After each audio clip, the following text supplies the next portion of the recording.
Hello everyone. मैं विजय उपाध्याय आपका ARP classes में स्वागत करता हूं। उम्मीद करता हूं बेटा कि पिछले क्लास की जो वीडियोस थी वीडियोस में आपने जो न्यूमेरिकल सॉल्व कराया था हमने वो आपको बेहतर तरीके से समझ में आ गई होंगी। नेक्स्ट चैप्टर जो वही 4 नंबर के जो कुछ क्वेश्चन बचे हुए थे, 9 नंबर तक क्वेश्चन हमने आपको सॉल्व करा दिया था। उसके आगे 10 नंबर के क्वेश्चन से इस वीडियो में हम लोग सॉल्व करते हैं क्वेश्चन को। आपके चैप्टर नंबर 4 का एक गतिमान आवेश था चुंबकीय क्षेत्र का, ठीक है ना। चलिए 10 नंबर क्वेश्चन इसमें देखते हैं। 10 नंबर क्वेश्चन आपका बेटा यहाँ पे दिया गया है कि दो चल कुंडली गैल्वेनोमीटरों M1 एवं M2 के विवरण नीचे दिए गए हैं। देखिए यहाँ पे नीचे टोटल विवरण दिया गया है R1, N1, A1, B1, यानी R1 रेजिस्टेंस है, N फेरों की संख्या है, नंबर ऑफ टर्न्स है, यहाँ पे आपका एरिया दिया गया है और ये इंटेंसिटी ऑफ मैग्नेटिक फील्ड है, यानी चुंबकीय क्षेत्र की तीव्रता। यहाँ पे आपको बताना क्या है कि M2 एवं M1 की धारा सुग्राहिताओं और वोल्टा सुग्राहिताओं का अनुपात बताना है। जबकि यहाँ पे दिया गया है दोनों मीटरों के लिए स्प्रिंग नियतांक क्या है, समान। जब दोनों के लिए स्प्रिंग नियतांक समान है तो यहाँ पे आप ये देख सकते हैं कि चूंकि हम मान लेते हैं कि माना कि पहले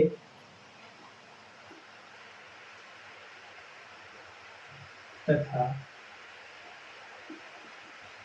दूसरे मीटरों की स्प्रिंग नियतांक K1 तथा K2, ठीक है ना। तो चूंकि K1 और K2 दोनों आपस में क्या है, समान, तो K1 इक्वल टू हम क्या लिख सकते हैं, K2 या इक्वल टू हम क्या करते हैं, K कर देते हैं। अब यहाँ पे आपको फर्स्ट नंबर क्वेश्चन में कहा गया है कि M2 एवं M1 की धारा सुग्राहिताओं को बताइए। देखिए चूंकि धारा सुग्राहिता I इक्वल टू जो फार्मूला क्या होता है हमारा, तो NIB अपॉन K, ठीक है ना। NAB होता है, NAB अपॉन K होता है। तो अगर हम पहले मीटर की बात करते हैं, या फिर देखिए M2 है, ये M1 है, तो अगर हम I1 अगर सुग्राहिता निकालते हैं, I1 इक्वल टू, तो हमारी ये सुग्राहिता क्या हो जाती है, N1 A1 B1 अपॉन में क्या हो जाएगा, K1। इक्वेशन नंबर इसे 1 करें। और इसी प्रकार अगर हम I2 सुग्राहिता निकाले दूसरे मीटर के लिए, तो I2 इक्वल टू क्या आ जाएगा, N2 A2 B2 अपॉन में क्या हो जाएगा बेटा, K2। Equation number 2। तो चूंकि देखिए यहाँ पे M2 एवं M1 की धारा सुग्राहिता निकालना है, तो हम यहाँ पे क्या कर लेते हैं कि समीकरण 2 में समीकरण 1 से भाग कर लेते हैं, ठीक है ना। समीकरण 2 में हम समीकरण 1 से क्या कर लेते हैं, भाग कर लेते हैं। तो जब भाग करते हैं तो ये हो जाता है आपका I2 upon I1 equal to I2 की value N2 A2 B2 upon में क्या हो गया, K2, और अपॉन में N1 A1 B1 अपॉन में क्या हो जाएगा, K। ये ऊपर चला जाएगा, ये नीचे मल्टीप्लाई हो जाएगा। यहाँ पे वैल्यू बेटा आपकी कितनी हो जाएगी, तो यह हो जाएगी I2 upon I1 equal to N2 A2 B2 into K1 upon ये हो जाएगा N1 A1 B1 और K2 हो जाएगा। तो अब इनकी अगर हम वैल्यू को पुट करते हैं, I2 upon I1 equal to क्या हो जाएगा, देखिए N2 की वैल्यू आपको कितनी दी गई है, N2 की वैल्यू यहाँ पे दी गई है 42 इंटू A2 की वैल्यू तो 1.8 इंटू 10 की पावर माइनस का 3। फिर आपका यहाँ पे B2 की वैल्यू कितनी है, 0.50 इंटू K1 की वैल्यू हमने आपको बेटा यहाँ पे लिखा है, K1 या K2 दोनों सेम है, तो यहाँ पे हम क्या लिख लेंगे, K लिख लेंगे। अपॉन में अगर हम बात करते हैं N1 और A1 और B1 की, तो N1 की वैल्यू कितनी है, तो 30 इंटू A1 की वैल्यू 3.6 इंटू 10⁻³ इंटू B1 की वैल्यू बेटा है 0.25 इंटू K2 की वैल्यू क्या हो जाएगी, तो K2 की वैल्यू भी K की ही इक्वल है, तो यहाँ पे हम K कर लेंगे। तो टोटल जब सबकी वैल्यू पुट कर लेते हैं, अब इसका कैलकुलेशन करते हैं, तो देखिए 18 टू जा क्या होता है 36, 25 टू जा क्या हो जाएगा 50, तो फिर 2 से ये 2 कैंसिल हो जाएगा, 10⁻³ से 10⁻³ कैंसिल, k से आपका ये k कैंसिल, बचेगा क्या, तो I2 upon I1 equal to आपका बेटा हो जाएगा 42 अपॉन में 30, इससे 0 से अगर डिवाइड कर लें यानी 10 से डिवाइड कर लेते हैं तो ये हो जाएगा 4.2 अपॉन में क्या हो जाएगा 3, 10 हमने इससे 30 से अगर 3 इंटू 10 कर सकते हैं, 10 से हमने डिवाइड कर लिया 4.2 हो गया, अब 3 से इसको डिवाइड करते हैं तो 3 1 जा 3 और 3 4 जा क्या हो जाएगा 12, यानी I2 अपॉन I1, यानी हम ये कह सकते हैं कि M2 और M1 की धारा सुग्राहिताओं का जो अनुपात होगा वो 1.1 1.4 के इक्वल आ जाएगा, ठीक है ना। अब इसी तरह से हम लोग क्या करते हैं कि अब हमें सेकेंड क्वेश्चन में आपसे पूछा गया है कि M2 एवं M1 की वोल्टता सुग्राहिताओं का अनुपात कितना होगा, चलिए इसको भी देख लेते हैं।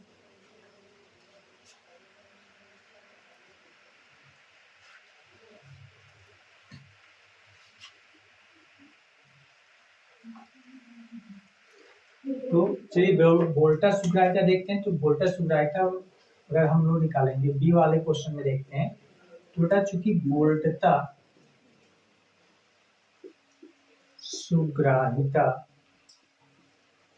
C इजिकल टू जो फार्मूला होता है आपका कितना होता है, तो NAB upon K into R होता है, वोल्टा सुग्राहिता का ये फार्मूला होता है। तो यहाँ पे हम लोग क्या कर सकते हैं, यदि हम फर्स्ट के लिए फाइंड करेंगे यानी M1 के लिए अगर निकालते हैं यानी वोल्टा सुग्राहिता हम कर लें कि V1 इजिकल टू, तो ये हो जाएगा बेटा N1 A1 B1 upon K1 into R1, question 1 कर लीजिए।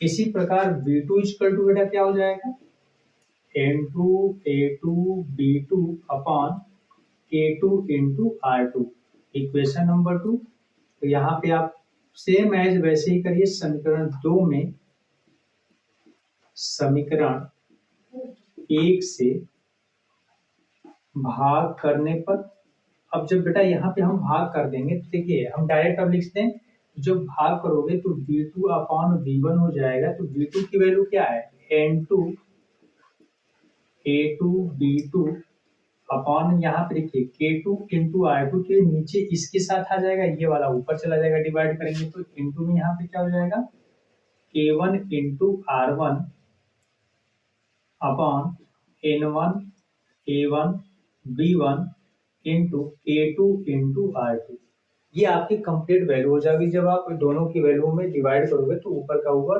और बाहर का बाहर और अंदर का अंदर मल्टीप्लाई कर लेंगे तो ये सेम एज आपका वैल्यू आ जाएगी। अब इसमें हम वैल्यू को पुट कर लेते हैं, तो देखिए V2 upon V1 is equal to N2 की वैल्यू कितनी है, तो N2 की वैल्यू बेटा यहाँ पे आया है 42, ओके।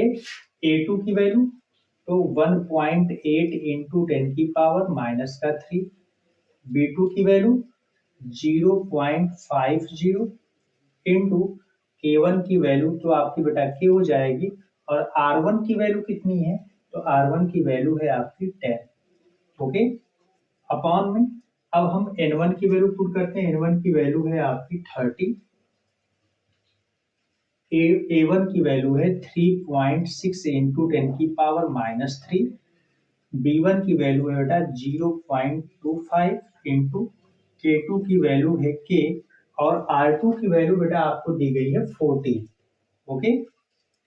अब हम इसे सॉल्व करते हैं, तो देखिए कैसे सॉल्व हो जाएगा ये, यहाँ पे देखिए 18 टू जा क्या होता है 36, 10⁻³ से 10⁻³ कैंसिल हो जाएगा, 0.25 0.50 2 बार में कैंसिल हो जाएगा, 25 टू जा 50 होता है। अब देखिए 2 से ये 2 कैंसिल हो गया, 14 1 जा 14, 14 3 जा क्या हो जाएगा 14 3 जा 42। अब देखिए 3 बन जा, अब चलिए यहाँ पे ज्यादा हो जाएगा तो V2 अपॉन V1 जो वैल्यू बची है उसको नोट कर लेते हैं। ये हो गया 3 इंटू, यहाँ पे देखिए k से ये k भी कैंसिल कर लीजिए, 3 इंटू 10 अपॉन में नीचे आपका सिर्फ 30 बचा है। देखिए 30 से ये दोनों कैंसिल हो जाएंगे, यानी वैल्यू आ जाएगी 1। यानी दोनों मीटरों की वोल्टता सुग्राहिता जो होगी वो किसके इक्वल होगी, 1 के इक्वल हो जाएगी। ठीक है ना, रेशियो उन दोनों का क्या आएगा, 1 आएगा। ओके, चलिए नेक्स्ट क्वेश्चन देखते हैं 11 नंबर।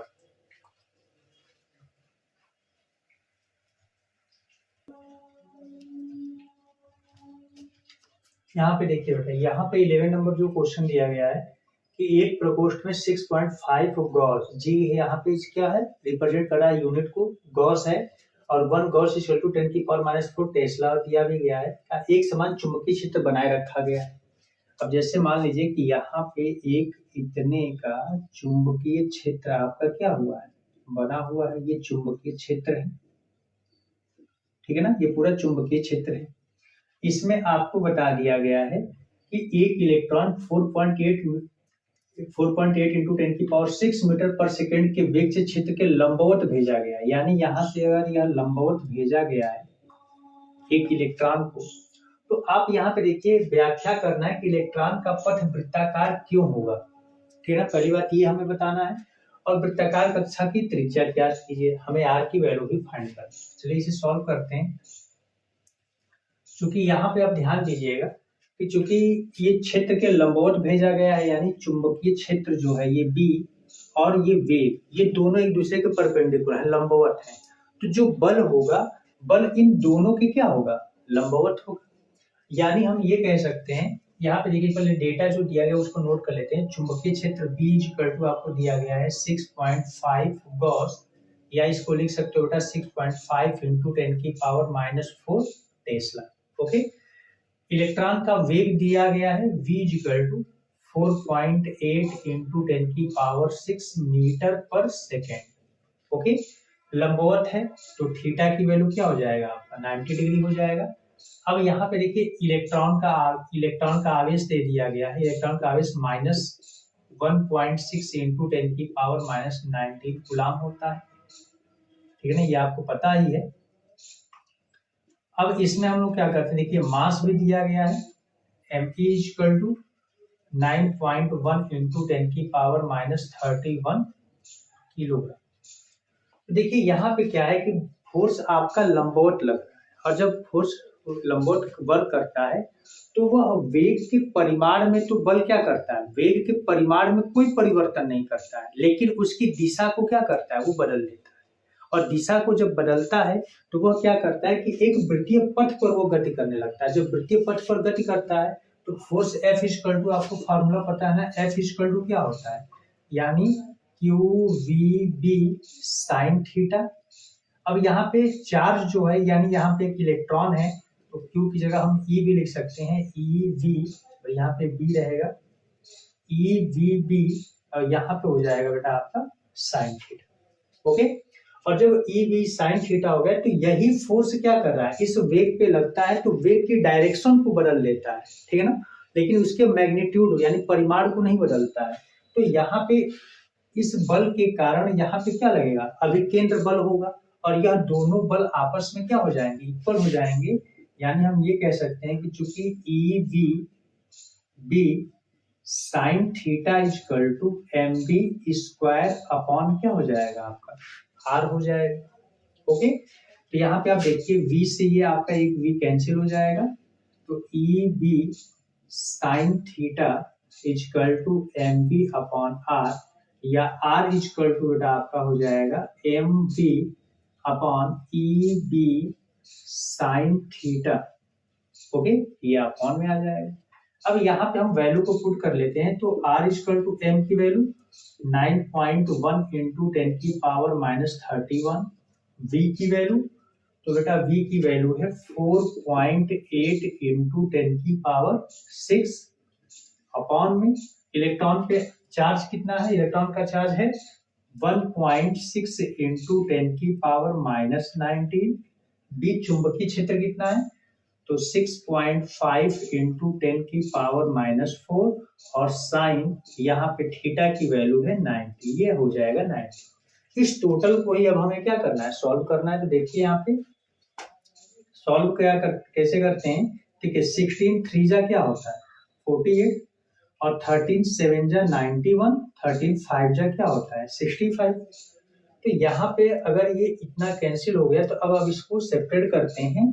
तो r इक्वल टू बेटा क्या हो जाएगा, देखिए 7 3 जा 21, ओके, और यहाँ पे 10⁻31 है, यहाँ पे 10⁻6 है, तो प्लस माइनस माइनस होता है, माइनस कर लेंगे, ये हो जाएगा इंटू 10⁻⁻25, ओके, अपॉन में हो जाएगा 5 है, यहाँ पे देखिए साइन 90 डिग्री है, तो साइन 90 डिग्री दिया गया है, तो 90 डिग्री की वैल्यू क्या होती है 1 होती है, 1 से मल्टीप्लाई करेंगे टोटल वैल्यू इतनी रहेगी, यानी ये हो जाएगा 5 इंटू 10⁻19 और माइनस का 4, तो माइनस माइनस क्या हो जाएगा प्लस, तो 10⁻23 हो जाएगा।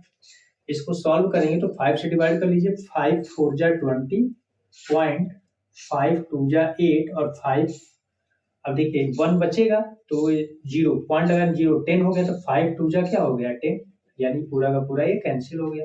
अब यहाँ पे उसको ऊपर ले जाएंगे तो r इक्वल टू हो जाएगा 4.2 इंटू 10⁻⁻25 इंटू 10⁻23, प्लस माइनस क्या होता है माइनस, तो r इक्वल टू हो जाएगा 4.2 इंटू 10⁻⁻2, ये आपका हो जाएगा मीटर, ओके।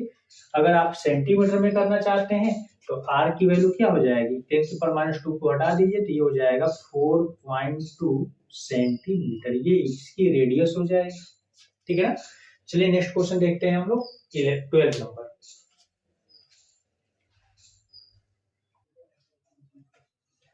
यहाँ पे देखिए 12 नंबर में दिया गया है बेटा कि 11 में वृत्ताकार कक्षा में इलेक्ट्रॉन की परिक्रमण आवृत्ति प्राप्त कीजिए, क्या यह उत्तर इलेक्ट्रॉन के वेग पर निर्भर करता है, व्याख्या कीजिए। देखिए यहाँ पे क्या है कि जो 11 नंबर अभी हम लोगों ने क्वेश्चन किया है तो उसमें में बता रहा है कि इलेक्ट्रॉन का परिक्रमण आवृत्ति, यानी आवृत्ति जो स्मॉल एन होती है फ्रीक्वेंसी, वो हमें फाइंड करना है।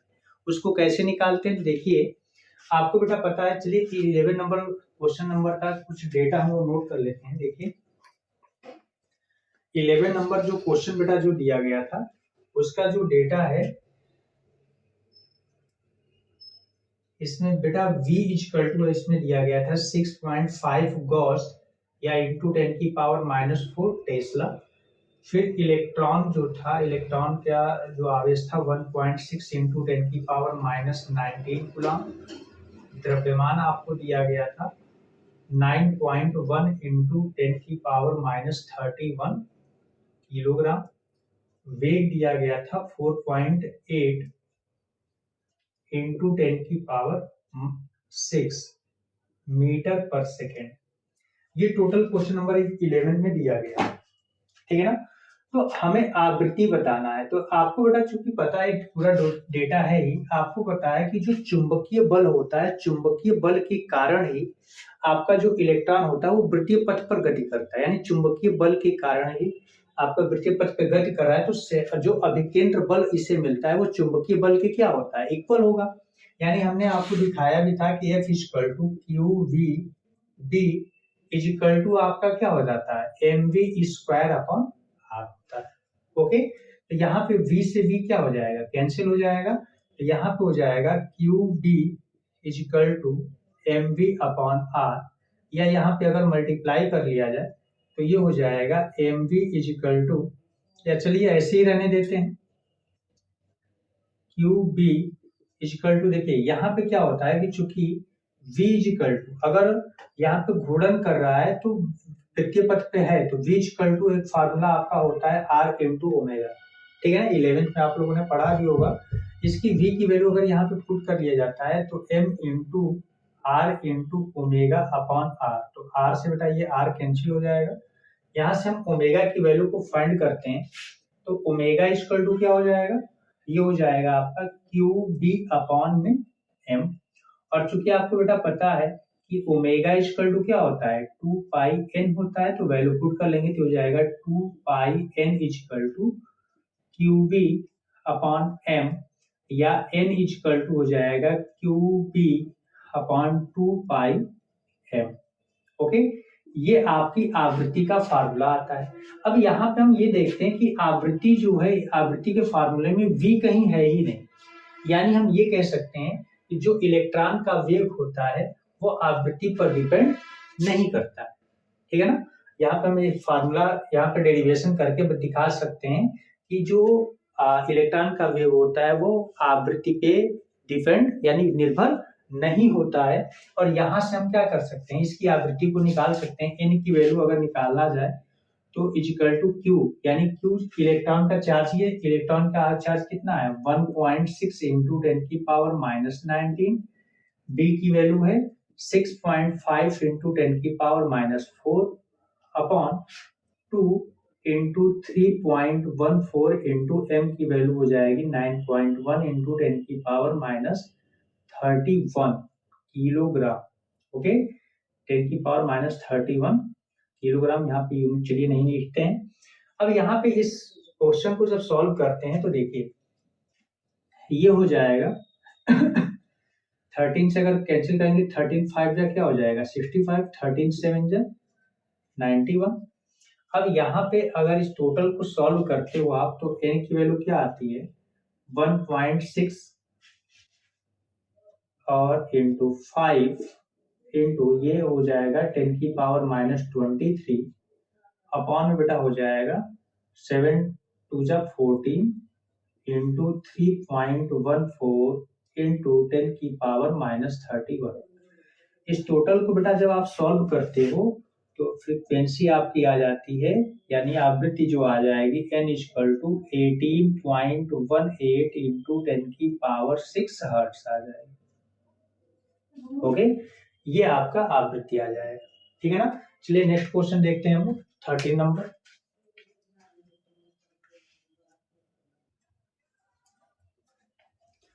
क्वेश्चन देखते हैं बेटा। 13 नंबर क्वेश्चन दिया है, फर्स्ट पॉइंट इसका दिया गया है कि 30 फेरों वाली एक वृत्ताकार कुंडली जिसकी त्रिज्या 8 सेंटीमीटर है। देखिए यहाँ पे रेडियस दे दिया गया है, यानी r इक्वल टू आपका दे दिया गया है 8 सेंटीमीटर, या आप इसे लिख सकते हैं 0.08 मीटर। ओके, कहा गया कि और जिसमें 6 एम्पियर विद्युत धारा प्रवाहित हो रहा है। I की वैल्यू आपको दिया गया है 6 एम्पियर।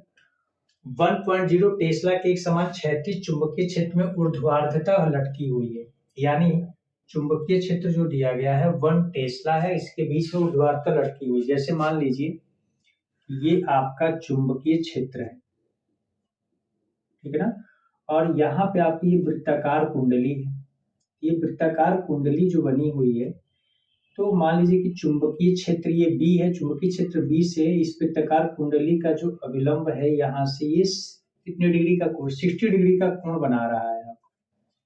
ठीक है ना, तो 60 डिग्री का कोण बना रहा है, यानी थीटा की वैल्यू क्या है आपका 60 डिग्री।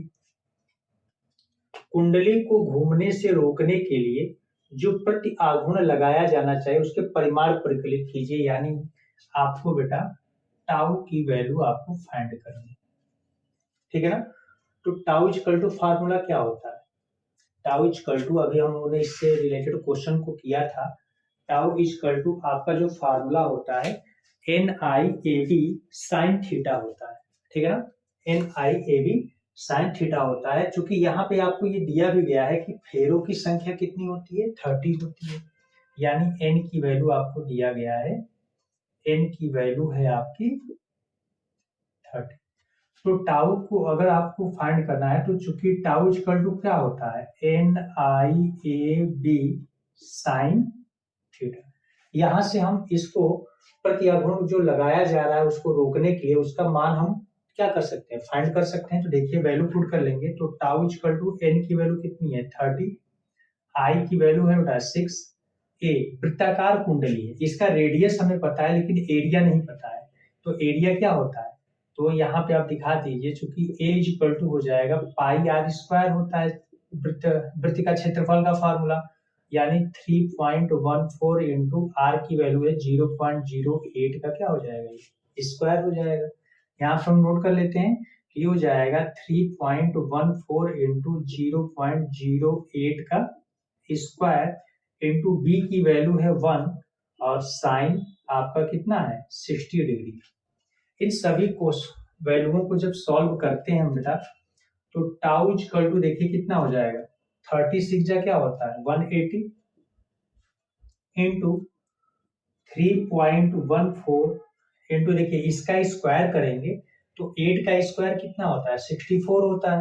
ये हो जाएगा 64 लेकिन पॉइंट की डिजिट कितनी हो जाएगी 4 तो यानी हम ये कर लेंगे 10 की पावर -4 लिख सकते हैं।